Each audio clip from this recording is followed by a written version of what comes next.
Members, please take your seat. Madam Secretary, call roll. Senator Carroll. Senator Caslin. Senator Douglas. Here. Senator Givens. Senator Forgy Kerr. Senator McGarvey. Senator Meredith. Senator Nemes. Present. Senator Webb. Senator West. Representative Beckler. Yes, ma'am. Representative Bentley. Here. Representative Blanton. Here. Representative Bridges. Here. Representative Dossett. Present. Representative Fisher. Representative Fleming. Present. Representative Flood. Representative Fugit. Here. Representative Gentry. Representative Hale. Present.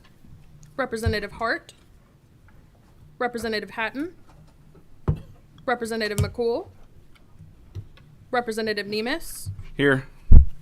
Representative Palumbo. Here. Representative Gibbons-Prunty. Here. Representative Raymond. Representative Reed. Here. Representative Riley. Here. Representative Santoro. Representative Tipton. Representative Wilner. Co-Chair Petrie. Here. Chair McDaniel. Here. Very well. All right. We're constituted to conduct business. So today we've first of all, can I get approval on the minutes from September 21st, 2022? By Representative Reed. Do I have a second? By Representative Blanton. All those in favor signify by saying aye. Opposed, like sign. The ayes have it. The minutes are approved. Okay, so today what we're going to do is we've had this issue several times through the years about local taxation and changes to it. And I thought it would be good for all of us to hear from the various interested parties while we're not necessarily in the hustle and bustle of session. And so that's why Representative Meredith is here today with his crew, and Jennifer Hayes and Andrew McNeil to kind of talk through this issue. The intent is that we will adjourn at 2 o'clock today. So I would ask everybody to keep your comments as concise as possible while allowing for a good explanation of the issues. So with that, Jennifer, floor is yours, ma'am.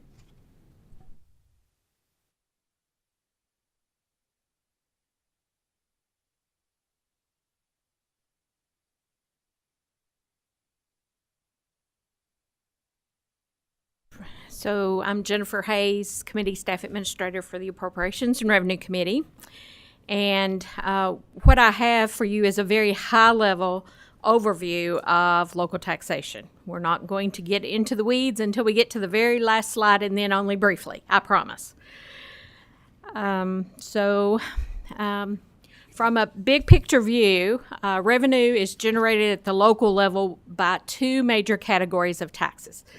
There are various license fees, and then there is property tax. Thank you to Kentucky League of Cities and Kentucky Association of Counties for providing this data. You might say, well, you said there's two, but you've got a pie chart with three sections here. So what's going on? I wanted to pull out the most prevalent license fee and state it separately, and that is the big green slice of the pie for occupational license tax. This is a tax that can be based on two different things, either the net profits of businesses within that local jurisdiction or a percentage of the salary from employees that are working in that jurisdiction. And then the yellow piece of the pie contains all the other various license and occupational fees, license fees. And then you can see the blue piece of the pie is property. So really, it's about a 75-ish split between 75-25 split, 70-30 split between license fees and property tax.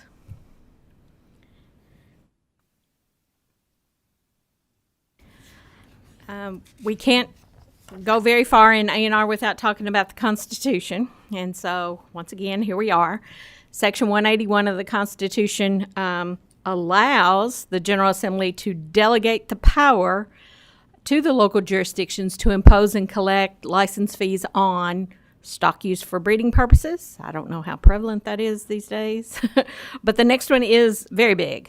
Franchises, trades, occupations, and professions. That's all of those license fees that were in the bigger pieces of the pie. So you, as a General Assembly, cannot impose a tax for a jurisdiction, but you can authorize them to impose the tax. So you might be asking, well, what's in that yellow box, yellow piece of the pie? All those other license fees. And I've broken them down into two different characteristics related to, on the blue side of this chart, who is required to pay the tax or what the tax is imposed on. So like insurance companies, there's a premiums tax at the local level. Banks, there's a deposit tax at the local level. Taxi cabs and limousine companies, there may be a flat fee that is imposed for those types of companies operating in the local jurisdiction if they have done an ordinance to impose that tax within their jurisdiction. Over on the what side, it doesn't matter who's doing this. It's if there is a transient room or if there is a vehicle rental or if there is cable television, taxes may be imposed on what is going on within the jurisdiction. So it's either or, remember, or it might be both. There are alcohol fees on the company and then alcohol fees on the item that is being sold. So it can be varied or both. And then finally, Section 180 of the Constitution says that the local jurisdiction must specify the purpose for a tax if they do an ordinance or resolution to impose a tax. So just a reminder that that constitutional provision is there as well. Now let's move away from the license side and go to the property tax side. Of course, property tax was the first tax in Kentucky, and it's all wrapped up in the Constitution. But Section 157 provides that local jurisdictions may impose a property tax, and that section also sets maximum property tax rates. See down in the chart, there are 3 different rates that cities may impose based upon population, and those rates range from 75 cents on each $100 of value all the way up to $1.50 on each $100 of value. Then there is a separate maximum property tax rate set for counties at 50 cents and taxing districts. Schools are excluded from this maximum rate setting process in the Constitution. I'm from Anderson County, so I'm picking on my home county here. The Department of Revenue each year will publish what they call a rate book containing all the property tax rates for each county. And so I've displayed here on the screen the Anderson County property tax rates. You'll see that look under the real property. As an individual, I'm responsible for the real property that I own. And so look under that second column, real property. And so I pay a tax to fiscal court, to extension services, to health, and to library. And I have a countywide total. Everybody in the county pays at least 24.8 cents on their real property. We only have one school district in Anderson County, so the school tax is 62.3 cents for each $100 of value. So everyone in the county pays 62.3 cents. And then Anderson County has a fire protection district. I live outside the city limits, so I pay 10 cents more for the Anderson County Fire District. My daughter lives inside the city limits of Lawrenceburg. She does not pay the Anderson County Fire District. She pays the city of Lawrenceburg tax of 19.5 cents. So to understand the rate book, you really need to understand where the property is located in order to know which rates to apply to that property. The other columns on this chart are primarily for businesses. Tangible personal property owned by business, merchant's inventory owned by business. Watercraft and aircraft may apply to an individual if individually owned, and then inventory and transit. So you need to understand the type of property that is being taxed as well as where that property is located to understand what rates apply to that property. There are other constitutional provisions. Section 170 allows real property exemptions. There are also personal property exemptions in Section 170, but most of the personal property exemptions are statutory exemptions. So it is easier for the General Assembly to allow personal property exemptions because that can be statutory. To have a real property tax exemption, you would probably need a constitutional amendment. Section 174 of the Constitution requires that property be taxed according to value. Section 172 requires that the property be assessed at fair cash value. And Section 171 requires that property tax be applied uniformly upon all property within the same class. Now, here goes the weeds. It's just a little bit. You've heard constitutional limits and parameters, so you always need to be watchful for how your legislation, if you want to proceed with changes, how that legislation will be presented, whether a constitutional amendment will be required. And then once you make that decision, you need to consider that there are at least 106 different references to local tax across many of the different KRS chapters. And that has occurred because city taxes in one area of the Kentucky Revised Statutes, counties are here, cities of the first class might be over here in another area. And so to see one tax that might apply to multiple jurisdictions, you have to go across different chapters of KRS. And over time, those have been piecemealed together.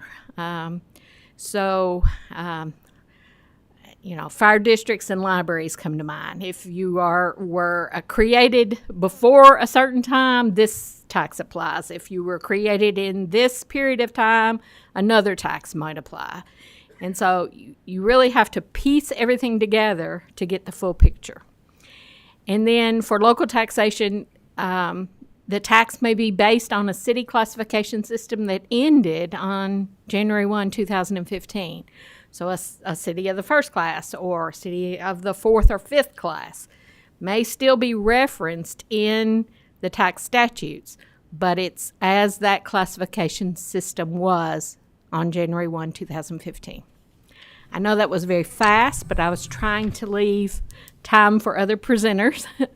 But I'll be glad to take questions. Thank you, Jennifer. I'm not going to open it up to questions until we get through all the presenters. So if everybody would just kind of write your questions down, keep them, and go from there. But if I might editorialize just briefly, I think that the last two bullet points of local taxation in the weeds were a word of caution to everyone. Don't bring this to me with 6 hours left to go to try to draft a bill.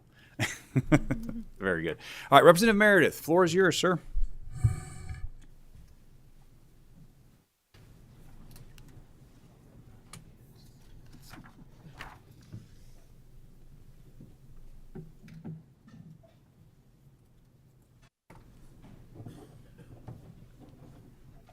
So I'm going to make one blanket statement briefly. We're going to turn it over to Representative Meredith. If anybody else on the panel wants to speak, introduce yourself at that time. If you're just here for moral support, then there's no need. Thank you. Thank you, Mr. Chairman, ladies and gentlemen of the committee. It is a pleasure to be in front of you today, and Senator McDaniel, we thank you for the invitation. I am going to allow them to introduce themselves because they may have brief comments if we have time and it permits. So I will go through that really quickly. We'll start from the left and move back to our right. Hi, I'm Andy Johnson. I'm the Chief Policy Officer with Commerce Lexington. Lena Muldoon, Executive Director of You Decide Kentucky. Shelby Somerville, VP of Government Affairs and Communications for Greater Louisville, Inc. Amanda Davenport, Executive Director of the Lake Barkley Partnership. J.D. Cheney, Kentucky League of Cities. Shelley Hampton, Kentucky Association of Counties. So the discussion that we have before you today really focuses on what was House Bill 475 and House Bill 476 in the 2022 session. It is the product of work that has been going on with the core group that you see before you since about 2018 or 2019. And I'm not going to bore everyone with it, but that's the research that we have compiled over that 4-year period of time on this issue from where we stand in our state government with regard to our local taxation and how we measure up across the nation with research from the Tax Foundation and other groups. One of the things that we found is this is not a new issue. In 1996, 1997, there was a special task force during the interim that identified this issue as their number one recommendation with regard to local taxation. So it's been going on for at least 2.5 decades. Probably some of the first references will go back to the late 80s when this discussion started. But we have at least back to the legislature making recommendations on a constitutional amendment and statutorial changes back to 1996-97. The bill that we have was introduced the first time in 2020. That bill had 36 Republican co-sponsors, 16 Democratic sponsors. Unfortunately, though, it didn't get through the House that year, and I will lay that on COVID mostly. We brought that up right before the pandemic really got started. We're going to circle back to it and just didn't have time with the changes that occurred at the time. It was proposed again in 2022, as I said, and it passed the House with 80 yes votes in a bipartisan manner. And so a lot of the information the House members have seen before, either through the committee process or the House floor process. And so that's why I appreciate you letting us be here today, Senator McDaniel, to talk to the Senate about this. I want to tell you what this bill is not. This is not the lift or lost proposal that came before the General Assembly 6, 7, 8 years ago. Lift focused on add-on taxes for special projects approved by referendums of local voters. Though the General Assembly could, if this amendment were passed, create some structure for something like what lift or lost was, that has not been the focus of the group that you see before you today.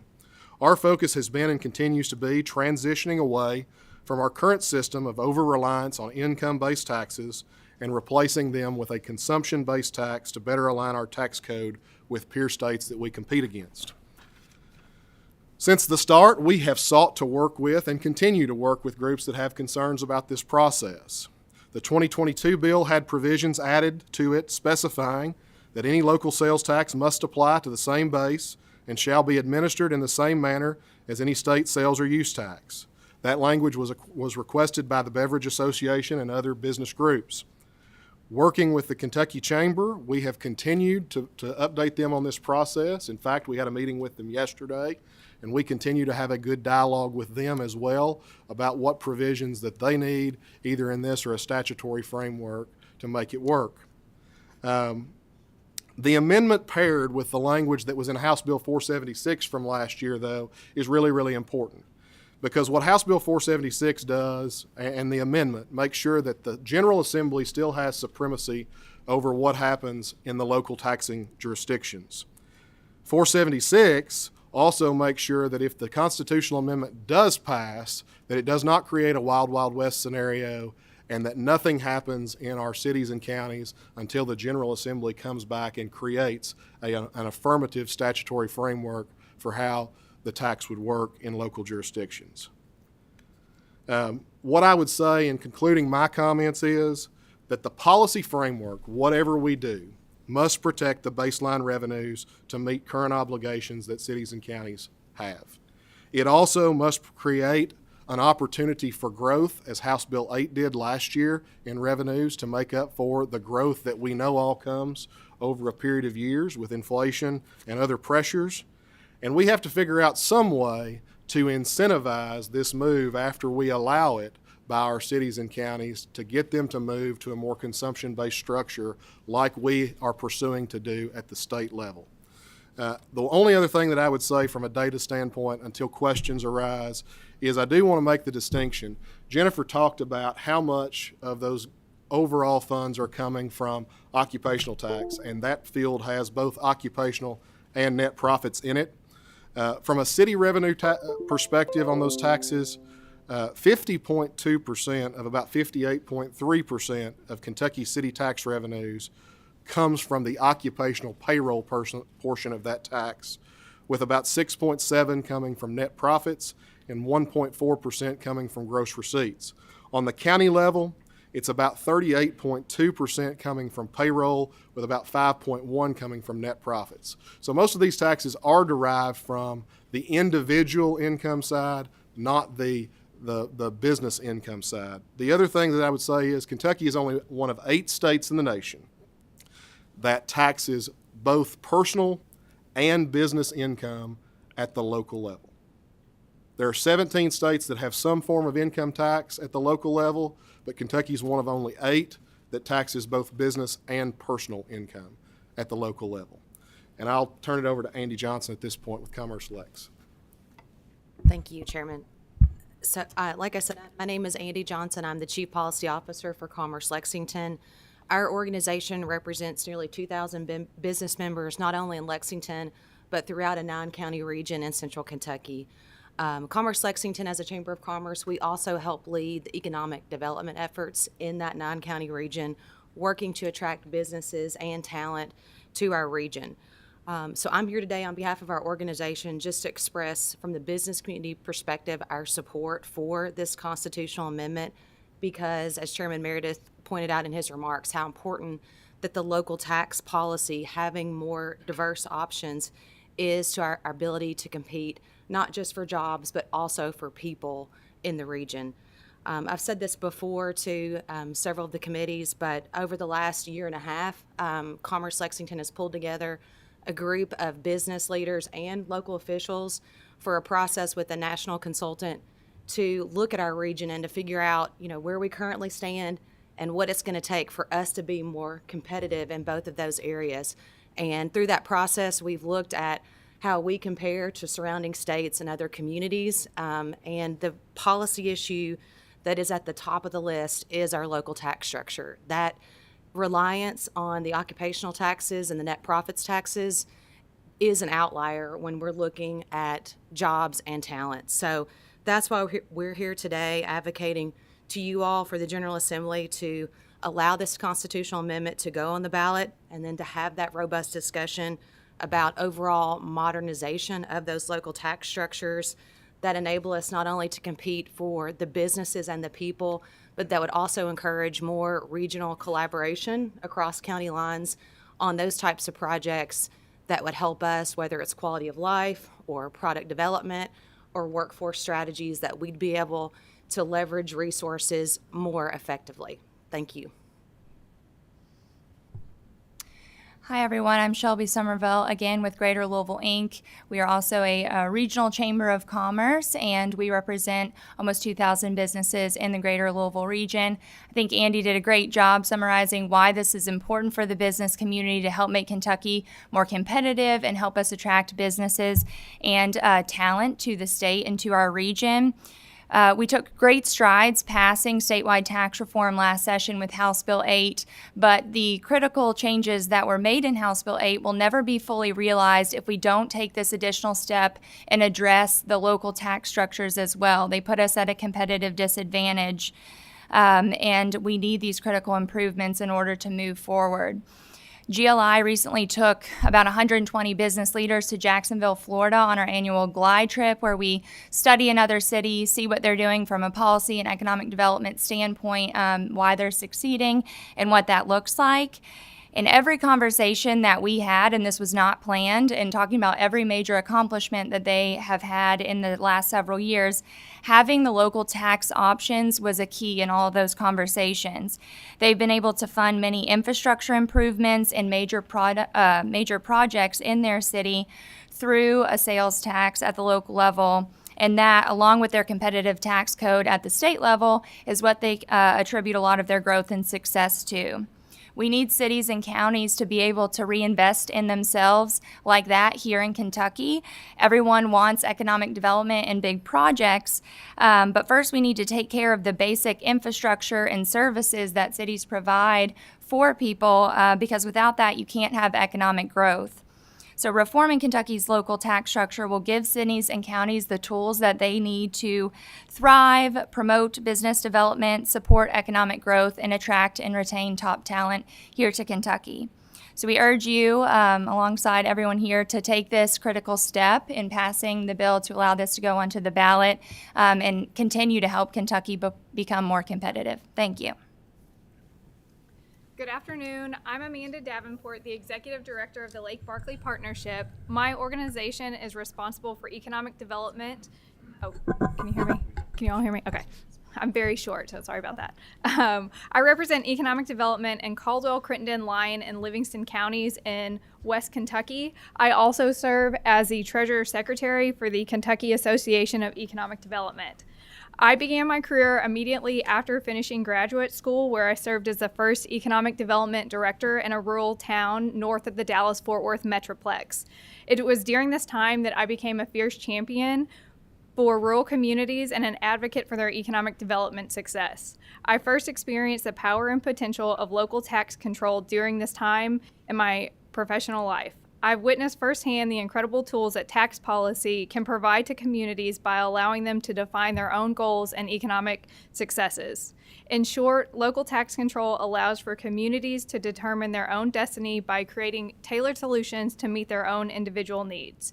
A contemporary tax policy can give communities the ability to be agile in addressing issues around growth, business and industrial development, housing, recreation, and other common essentials that we all have to build great communities. Texas has had a local option tax policy in place for over 30 years, and an economic analysis conducted in 2020 found that 20% of all new job creation was funded in some way through that local tax option. That tax revenue has led to an increase in taxes at all levels of government. Typically, $1 of local tax generated brings in $8 to the state government and $6 to local governments. Rural communities in Kentucky have a really big job to do, and big jobs require powerful tools. Local tax control is that powerful tool. Economic development is highly competitive, and we have to be smart and aggressive to beat out the competition when we're working projects. A more contemporary and thoughtful tax policy will be transformative to our communities to compete and succeed. Thank you all so much for your time this afternoon. Hello, and thank you all for allowing me to speak with you today. As the new Executive Director of You Decide Kentucky, I am really excited to be able to introduce the organization to all of you. We affectionately refer to it as YDK, and I joined the organization to help catapult it to the next phase of its work. So I couldn't and I don't do it alone. We have a diverse and growing statewide board of directors that Lena, really. let me get you to just touch on the issue itself rather than the organization. Okay, I think we're kind of familiar with the organization. I want to keep us moving on the issue itself. If you wouldn't care to just skip ahead a little bit, I'd appreciate it. Thank you. So it's well, I'll just say in terms of the issue, YDK fits into it because we solve the problem of ensuring that it will pass on the ballot. So YDK is a 501c3. We are a grassroots educational organization, and we are already laying the groundwork to ensure that when this goes on the ballot, it will pass. Kentuckians will be educated on the issue. They will know how and that it will affect their communities and allow them to have a say in what will improve the lives of their families, their neighbors, and what matters to them the most. So we are focusing on fundraising, ensuring that that each community is being reached in the way that is the most effective, and this piece of this issue is critical. The grassroots reaching each and every community cannot be overlooked, and that is what YDK provides to this issue. Thank you all. Chairman, thank you for having us today. I've tried to X through at least half of what I was going to say. Counties have been involved in this iteration of a constitutional amendment for many years. Task forces and commissions have been convened.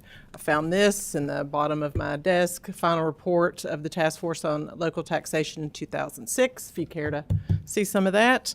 The first recommendation on that is the same as the one the chairman referenced, a constitutional amendment. We continue to evolve and work on this. JD and I have been working on this since we both started with our respective organizations, and we feel like now is finally the time to move this forward. We, like you, want to ensure that in the future we can be agile enough, and by we, I mean you all and local governments can be agile enough to adapt our tax code so we're not behind 20 or 30 years of other states.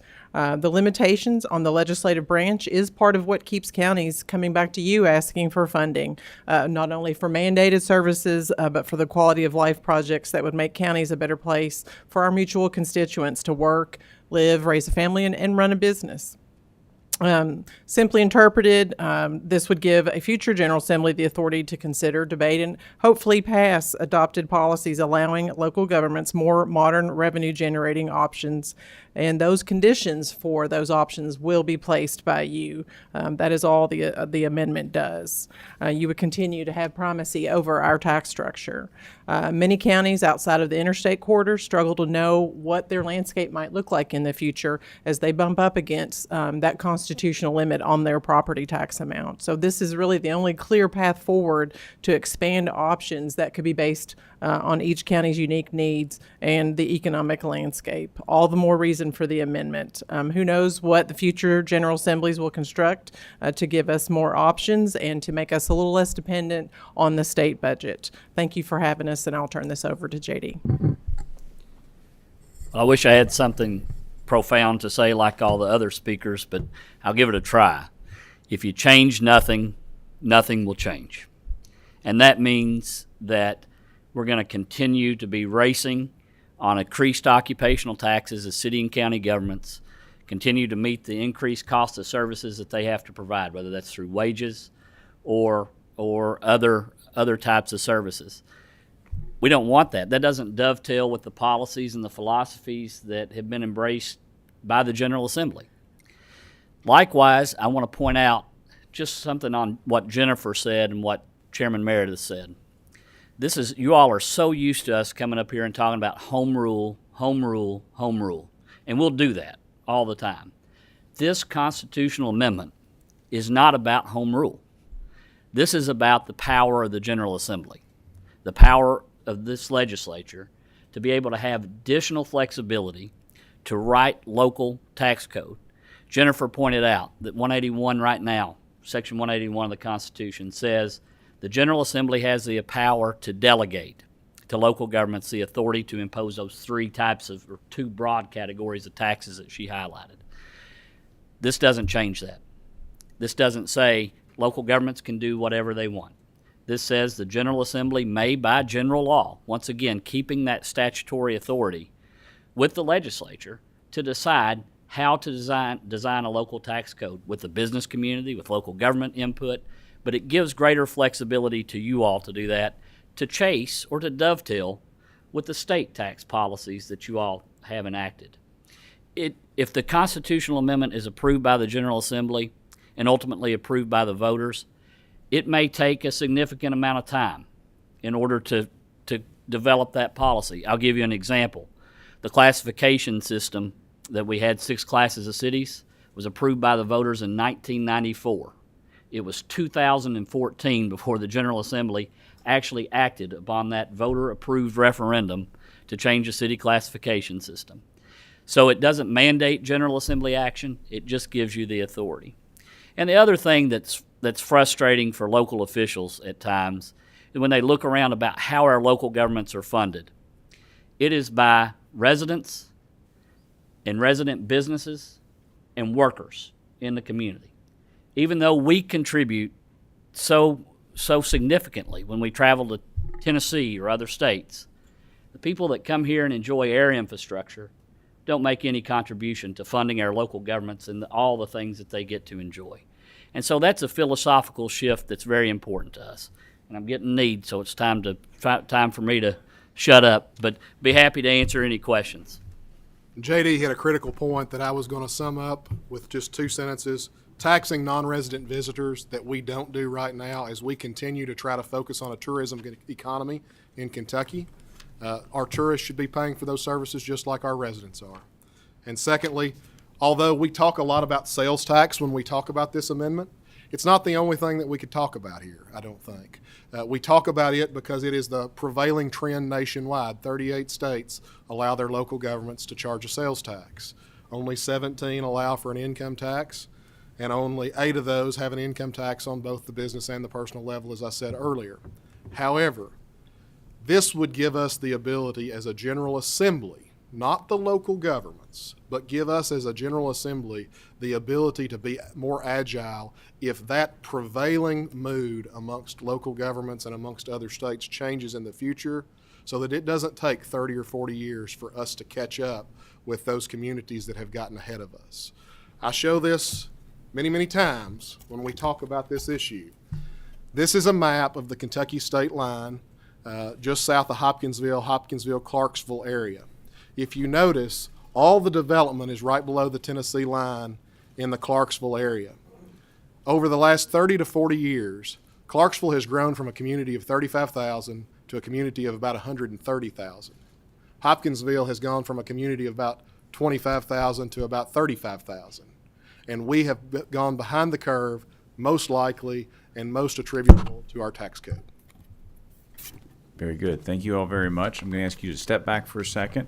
Let Andrew come up here and kind of give us a look from the Bluegrass Institute's perspective, and then we'll open it up for questions. Andrew, if you could keep this to maybe about 10 minutes, please. I will, Chairman. Thank you.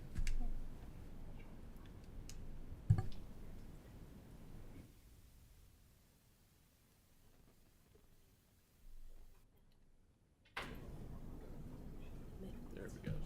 Thank you so much.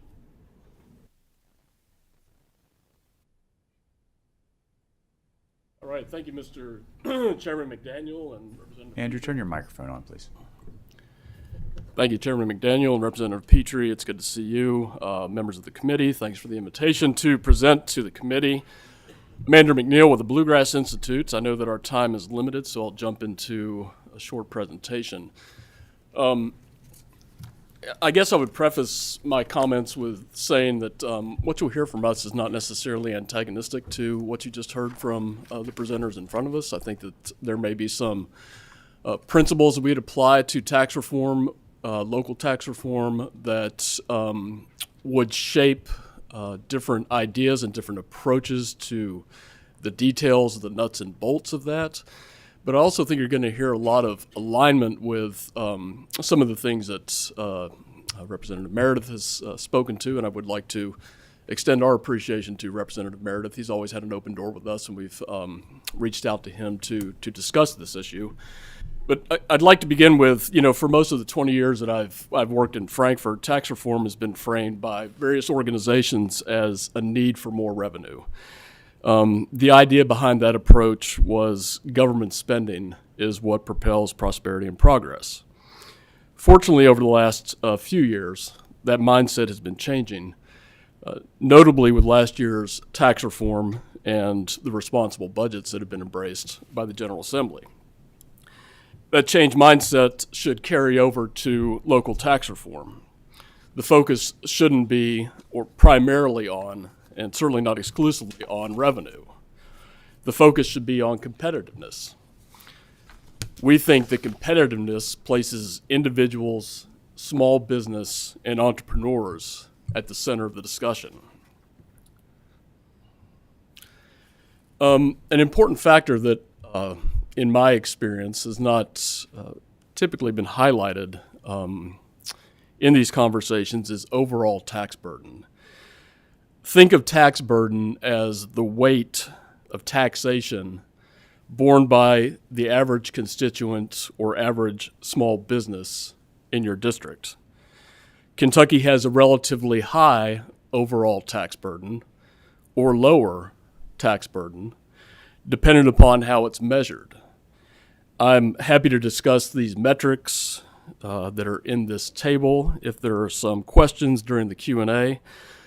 I'm including this primarily to point out that there are measurements of this available to evaluate, and our goal should be to improve these rankings, by lowering Kentuckians' overall tax burden. So how do we do that?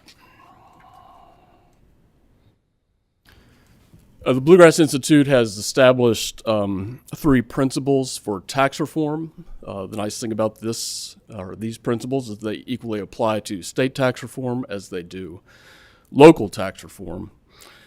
Principle number 1 are the tax changes revenue neutral at a minimum and won't increase the net tax burden on Kentuckians. Discuss tax burden and the importance that we place upon this part of the equation in the previous slide. I do want to clarify, and this speaks to something that the presenters in front of me spoke to, which is this distinguishes between organic and static net revenue. Organic net revenue as a result of an enhanced pro-growth tax system is a good thing. That is economic growth and activity generating revenue, which is the appropriate way and certainly aligns with, I believe, some of the approaches and the central approach that was taken with the last session's tax reform.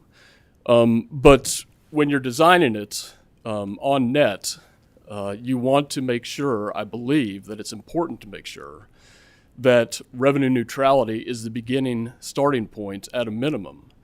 What growth occurs after that as a result of a more robust economy should be evaluated, should be modeled. These questions should be asked and answered. But beginning it at a revenue neutral standpoint ensures that you're not out of the gate increasing the tax burden on your constituents.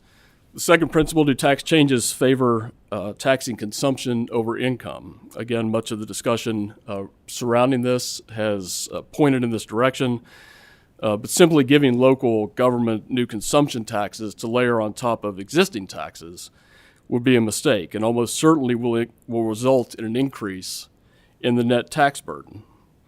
How local tax reform handles the local occupational tax will be important. The goal should be to eliminate it over time. Point number 3, do the tax changes favor individuals and entrepreneurs over narrow special interest? To illustrate that, last month I believe the committee heard from the Tax Foundation and the Chamber about the inventory tax. We agree that the inventory tax hurts our competitiveness and should be eliminated. We do not agree that it should be made refundable. Refundable tax credits only shift the burden to individual taxpayers and small businesses. Tax credits and incentives are usually corporate subsidies, not good tax policy. So local tax reform, if done right, is another important opportunity. Shift the focus away from the need for revenue, prioritize individuals, entrepreneurs, and small businesses. We believe in the long run, that's the way to improve the state's economic competitiveness. With that, I'm happy to answer any questions that the committee might have. Thank you for the opportunity to present. Good deal. Representative Meredith, you want to come back up here, please? And I'm just going to get to rolling here quickly. So Representative Meredith, for those of us who are not necessarily as familiar with the actual bill that was proposed, we heard from the different ones about the ideas that it gives them more flexibility, competitiveness, taxing consumption. But what does the bill actually do, both the amendment and then also I believe there was enabling legislation that accompanied it, correct? So the amendment itself just removes the obstacle today of other types, and let me be very clear when I say this, other types of taxes beyond the current, and we look at it really we've always looked at it in our group as 3 ways. Jennifer presented it 2 ways, but it's very similar the way you look at that. The 2 types that Jennifer presented are the 3 types that we presented, and broadens the types of taxation that could be available to consumption or other types of taxes.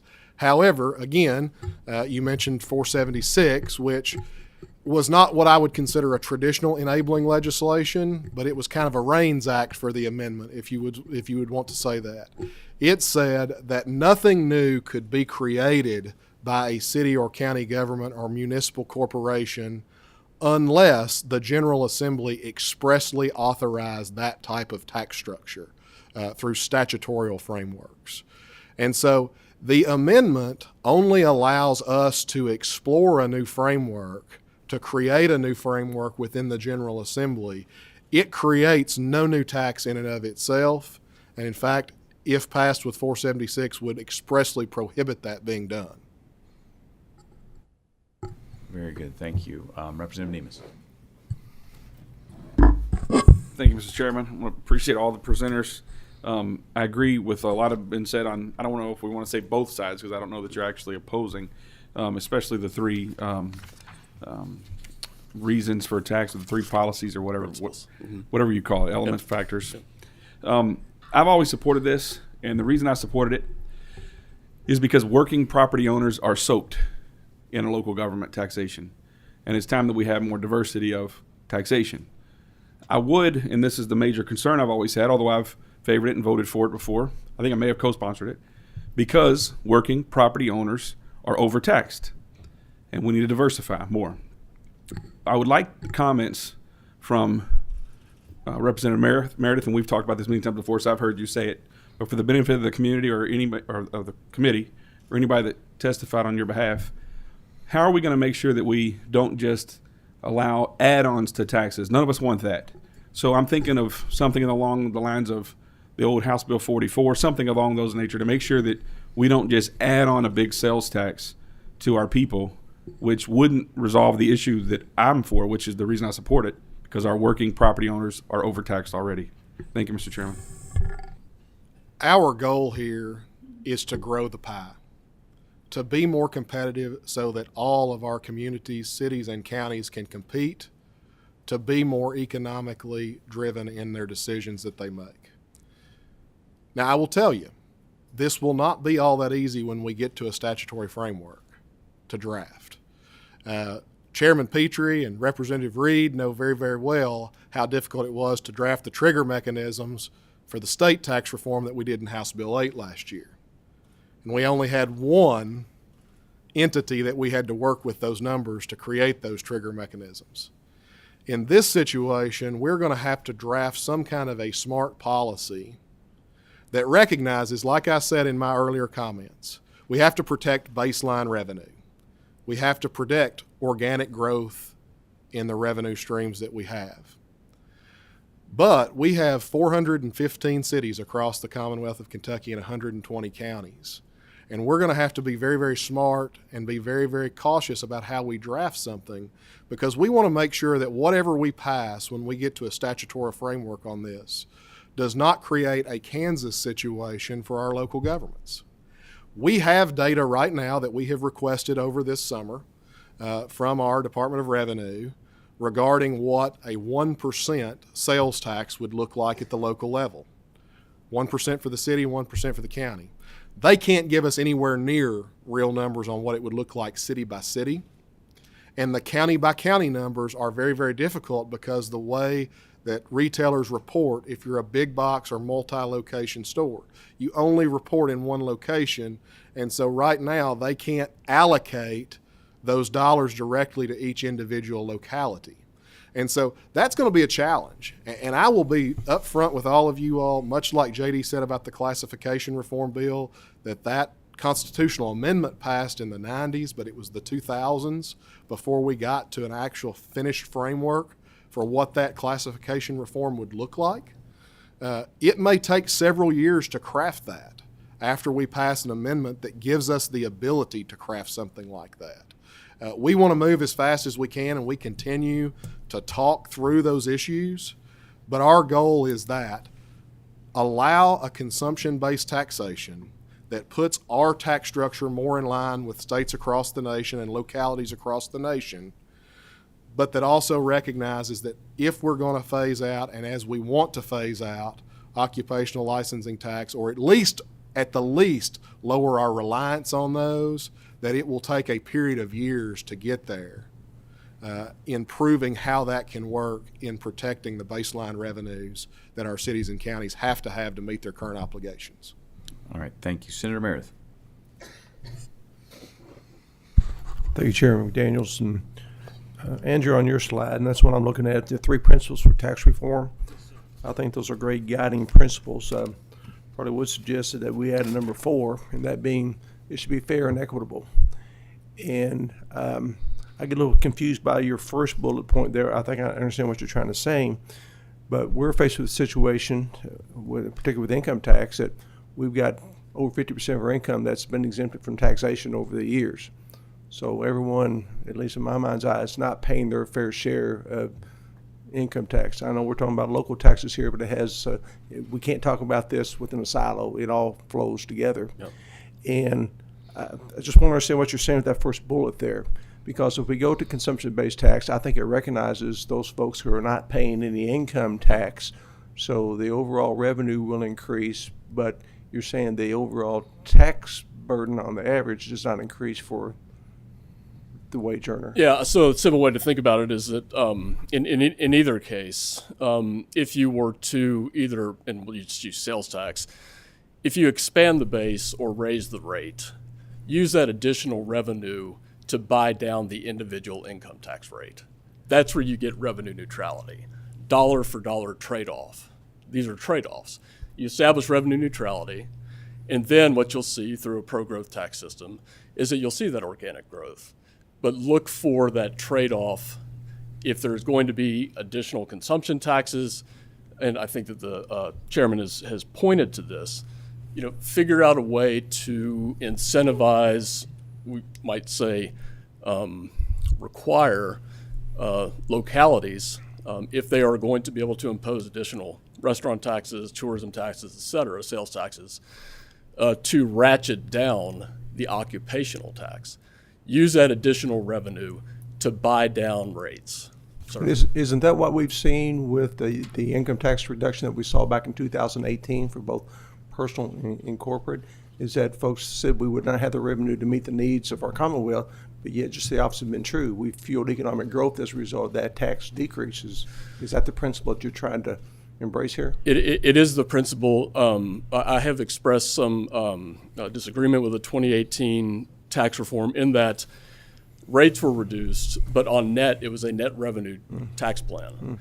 And it was identified as such, even statically. What we would have suggested in 2018 is whatever revenue could have been generated from the expansion of the base, use that to buy down the individual income tax rate or other income tax rates. Very good. I'd agree, Mr. Chairman. Just one of the final point to Representative Meredith's position. In our home district, we have no land in Rough River. In Grayson County specifically, population about 26,000, but during the summer, it's more like 45,000. And the census doesn't actually reflect any of that, so it becomes a burden for that county in particular, and Edmondson as well, to generate the revenue to support infrastructures needed for the community because it doesn't reflect the true population. You're saying possibly we could address that inequity by adopting these principles. Is that correct? I would agree with that. And to further the point previously, just to let you understand what a statistical outlier we are with regard to occupational tax, any plan that we would put forward would seek to reduce our reliance on occupational tax. I can't say that we will absolutely get rid of occupational tax across the board. We'll have to figure some of those numbers out over time. But how reliant we are currently on the occupational tax, we're one of 5 states that receive more than 10% of local government tax collections from the income tax at the local level. We're one of 6 states that takes in more than 1% of the state's adjusted gross income based on those local income-based taxes. We're in the top 5 on reliance on income-based taxes at the local level of the 50 states in the nation. So any movement that we can make away from that, even if we don't fully reduce it or if it takes years to fully reduce it, is a move in the right direction. Very well. All right, I've got to move Thank you, on Chair. to, you're welcome, sir. Representative Raymond. Thank you. I've supported this sort of proposal in the past because I really believed that it would allow Louisville to raise the revenue that we need to offer universal access to life-changing pre-K. Can that be true still?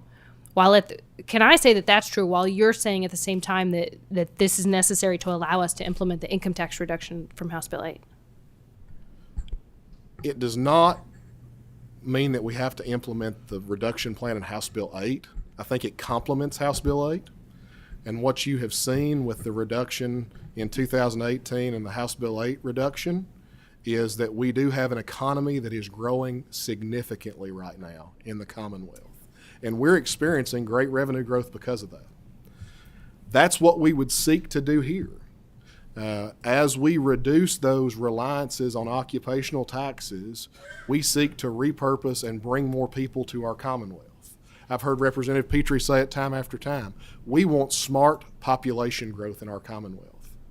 We want to grow the group of people who are moving here, living here, and making Kentucky their home so that we have more people paying into the system and creating an overall bigger pie. And that's what this policy would seek to do, is to grow an overall bigger pie. Will it do it overnight? Absolutely not, Representative. But over time, it has the potential to do that. And there are many different craftings of what we could do to get to that positive project forward that we could get to. But again, that's going to ultimately lie with the General Assembly when we get to the framework and statutory structure that would be allowed after we pass the amendment. The amendment itself will not do that one way or the other.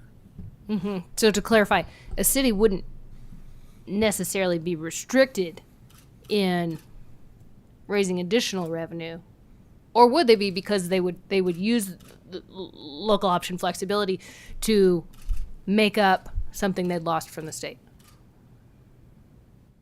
I think the concept that we have, that in some way we would have to move to be less reliant on the occupational tax. So you would have to use an offset in some regards. But again, as I said in my comments when we started, we have to protect baseline revenue, allow for organic growth, and provide some incentive for the movement. Very well, thank you. Representative Beckler. Thank you, Mr. Chairman. Mr. McNeil. Yes, sir. Do you feel that the legislation as proposed meets the principles for tax reform that you have listed? If not, which ones does it not meet and why? Well, the legislation as proposed is, as Representative Meredith has pointed to, is really constitutionally authorizing, constitutionally determining that the General Assembly would come back and then seriously visit with what the tax policy then becomes for cities and counties. So these principles really would have strongest application during that second phase, if you will. If Representative Meredith was open to a discussion of whether or not certain guardrails could be considered as part of the constitutional amendment, certain ratchets as part of the constitutional amendment, that'd be a conversation that we would like to have with him. But given that it's largely just empowering the General Assembly to act, nothing in the constitutional amendment necessarily violates these principles. Thank you. All right, Senator Carroll.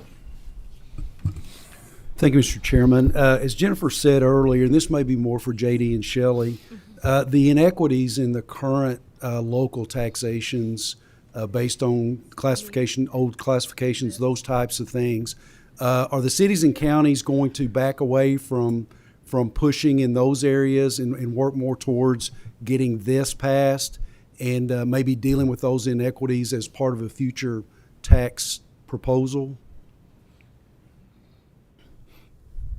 Oh, I thought JD ran out the door.